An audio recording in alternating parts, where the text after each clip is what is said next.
ये वो लम्हा था जब नबूवत का सफर बाकायदा शुरू हुआ।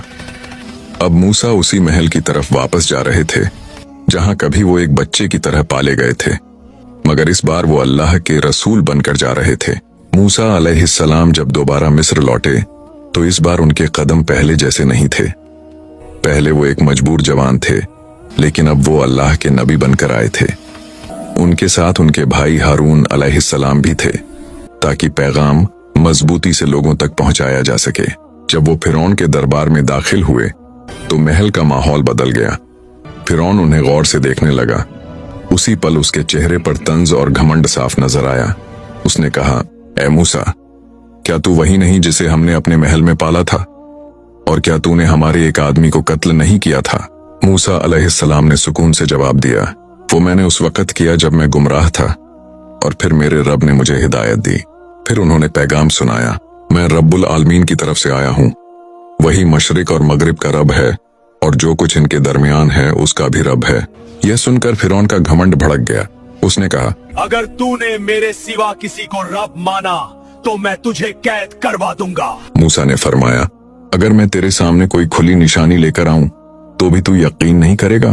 फिरौन चीखा, ला, अगर तू सच्चा है तो अपनी निशानी दिखा। मूसा अलैहिस्सलाम ने अपनी लाठी जमीन पर डाली और अल्लाह के हुक्म से वह एक बड़ा अजदहा बन गई। पूरा दरबार दहल गया। फिर उन्होंने अपना हाथ बगल से निकाला तो वह चांद की तरह चमकने लगा। यह देखकर भी फिरौन का दिल नहीं पिघला। वह बोला, ये तो जादू है, मैं मिस्र के सबसे बड़े जादूगर बुलाऊंगा। चुन चुनकर मिस्र के मशहूर जादूगर इकट्ठे किए गए। बड़ी भीड़ जमा हुई, मैदान सजाया गया। फिरौन ने जादूगरों से कहा, अगर तुमने मूसा को हरा दिया तो तुम मेरे करीबी बन जाओगे और तुम्हें इनाम दिया जाएगा। अगर तुमने मूसा को शिकस्त दे दी तो तुम्हें इनाम और कुर्बत दी जाएगी। जादूगरों ने मूसा से कहा, तुम पहले डालो या हम डालें? मूसा ने कहा, तुम पहले डालो। नहीं, तुम पहले डालो। उन्होंने अपनी रस्सियां और लाठियां डाली और नजर के धोखे से वो सांप नजर आने लगी। लोग डर गए। पल भर को मूसा के दिल में भी हल्का सा ख्याल आया, मगर उसी वक्त अल्लाह ने दिल में सुकून उतार दिया और फरमाया, डर मत है मूसा, तू ही गालिब रहेगा। मूसा अलैहिस्सलाम ने अपनी लाठी फेंकी और वह अजदहा बनकर उनके सारे जादू को निगल गई। अब जादूगरों को समझ आ गया कि यह जादू नहीं, यह रब का हुक्म है। वहीं उसी वक्त वही जादूगर जो कल तक फिरौन के दरबार की शान थे, सजदे में गिर पड़े और बोले, हम ईमान लाए रब्बे मूसा और हारून पर। यह वो लम्हा था जब मिस्र की तारीख में पहली बार फिरौन के घमंड के सामने हक कायम होकर खड़ा हो गया। और वहीं उसी महल के अंदर जहां से जुल्म की बुनियाद उठी थी, हक ने अपनी पहली जीत दर्ज कर ली। जादूगरों के ईमान लाने के बाद फिरौन का घमंड आग बन गया। वह गरज उठा, तुम मेरी इजाजत के बिना ईमान ले आए? जरूर ये सब मूसा का सिखाया हुआ जादू है। तुमने मेरी इजाजत के बगैर ईमान कबूल किया। ये सब मूसा का सिखाया हुआ जादू है। उसने धमकी दी कि उनके हाथ पांव उखाड़कर उल्टा लटका देगा, मगर ईमान वाले जादूगरों ने डटकर कहा, तू जो चाहे कर ले, फैसला तेरे हाथ में नहीं, हमारे रब के हाथ में है। अब अल्लाह ताला ने जालिम कौम पर एक के बाद एक अज़ब नाजिल करना शुरू किया। सबसे पहले कहत आया, खेत सूख गए, घरों में भूख, तंगी और बेबसी उतर आई। फिर उन्होंने मूसा से कहा, ऐ मूसा, अपने रब से दुआ करो, अगर ये अजाब दूर हो गया तो हम जरूर ईमान ले आएंगे। मगर हर बार अजाब हटते ही फिरौन फिर से इनकार पर लौट आता। आखिर ये रब्बुल आलमीन है कौन? फिर तूफान का अजाब आया, घर बहने लगे, आबादियां उजड़ गईं। उसके बाद टिड्डियों का हमला हुआ, बचा खुचा अनाज भी खत्म हो गया। फिर जुएं और मेढक उतारे गए, न खाने में सुकून न रहने में। आखिर में खून का अजाब आया, पानी के सारे जरिए खून बन गए। ये पानी को क्या हो गया? हर बार वो कहता, मूसा अपने रब से दुआ करो, और हर बार अजाब हटते ही वादा तोड़ देता। आखिरकार अल्लाह ने हजरत मूसा अलैहिस्सलाम को हुक्म दिया कि रात के अंधेरे में बनी इजराइल को लेकर निकल जाओ। ये एक खुफिया हिजरत थी, बंदगी से आजादी की तरफ सफर। चलो, अल्लाह का हुक्म आ चुका है, हमें यहाँ से जाना होगा। जब वो समंदर के किनारे पहुंचे तो आगे लहरें थीं और पीछे फिरौन का फौजी लश्कर। बनी इजराइल घबरा गए और बोले, ए मूसा, अब हम क्या करेंगे? मगर मूसा ने पूरे यकीन से कहा, कदापि नहीं, मेरा रब मेरे साथ है, वह मुझे रास्ता जरूर दिखाएगा। अल्लाह ने वही भेजी कि अपनी लाठी समंदर पर मारो। जैसे ही मूसा ने लाठी मारी, समंदर फट गया। पानी की दीवारें दोनों तरफ खड़ी हो गईं और बीच में सूखी राह बन गई। बनी इजराइल उस राह से गुजरने लगे। ये अल्लाह की कुदरत का वो मंजर था जिसने ईमान वालों के दिल मजबूत कर दिए। फिरौन भी उनको पकड़ने के लिए उसी रास्ते में उतर गया, मगर यहीं से उसके अंजाम की शुरुआत हो चुकी थी।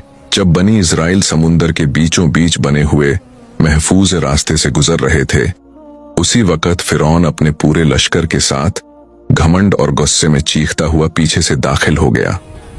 उसे लगा कि वो भी उसी तरह बच निकलेगा, मगर असल में ये अल्लाह की तरफ से उसके लिए आखिरी मोहलत थी। बनी इस्राइल जब दूसरी जानिब किनारे के करीब पहुंच गए तो पीछे से समुंदर का रास्ता तंग होना शुरू हो गया। फिरौन का लश्कर पूरी ताकत के साथ उनके पीछे बढ़ रहा था। उसी पल अल्लाह ताला ने हजरत जिब्रील को हुक्म दिया कि समुंदर को अपनी असली हालत में लौटा दो। एकदम से पानी की वो बड़ी बड़ी दीवारें टूट पड़ीं। जो पानी कुछ देर पहले रहमत बनकर खड़ा था, अब वही कहर बन गया। फिरौन और उसका लश्कर समुंदर की लहरों में डूबने लगा। डूबते वक्त जब उसे हक़ पूरी तरह साफ दिखाई दे गया तो उसने घबराते हुए कहा, मैं ईमान लाया कि बनी इस्राइल जिस खुदा पर ईमान लाए वही सच्चा रब है। मगर अल्लाह की तरफ से जवाब आया, अब जबकि तू इससे पहले नाफरमानी करता रहा और जमीन पर फसाद फैलाता रहा, यानी हिदायत का दरवाजा मौत के वक्त नहीं, जिंदगी में तौबा के वक्त खुला रहता है। फिरौन का तख्त, ताज, शान और शौकत सब कुछ चंद लम्हों में मिट्टी में मिल गया। अल्लाह ने फरमाया कि हम तेरे जिस्म को हमेशा के लिए संरक्षित रखेंगे ताकि आने वाली कौमें देख लें कि तकब्बुर और जुल्म का अंजाम क्या होता है। आज भी दुनिया के अजायब खानों में फिरौन का जिस्म इसी बात की जिंदा निशानी है। जब बनी इस्राइल समुंदर पार कर चुके तो सदियों की गुलामी के बाद उन्हें पहली बार आजादी मिली, मगर आजादी के साथ उनकी आजमाइशें खत्म नहीं हुई। रास्ते में उन्होंने एक कौम को देखा जो अपने बुतों की पूजा कर रही थी। वो कहने लगे, ए मूसा, हमारे लिए भी ऐसा ही एक माबूद बना दो। मूसा अलैहिस्सलाम ने उन्हें डांटा, तुम कैसी बात करते हो? अल्लाह ने अभी अभी तुम्हें निजात दी है और तुम फिर शिर्क की तरफ झुक रहे हो। इससे मालूम हुआ कि गुलामी सिर्फ जिस्म की नहीं होती, दिमाग और दिल की भी होती है और उसे बदलने में वक्त लगता है। इसके बाद अल्लाह का हुक्म हुआ कि मूसा 40 रातों के लिए तौर पहाड़ की तरफ रवाना हो ताकि किताब और हिदायत का मुकम्मल उतरना शुरू हो सके। यहीं से उनकी कौम की तरबियत का अगला मरहला शुरू होता है। जब अल्लाह ताला ने मूसा अलैहिस्सलाम को हुक्म दिया कि वो 40 रातों के लिए तौर पहाड़ की तरफ जाएं, तो आप अपनी कौम को पीछे छोड़कर अल्लाह की बारगाह में हाजिरी के लिए रवाना हो गए। यह कोई आम सफर नहीं था, बल्कि वो मुकाम था जहां एक नबी को सीधे अपने रब के कलाम का शरफ मिलने वाला था।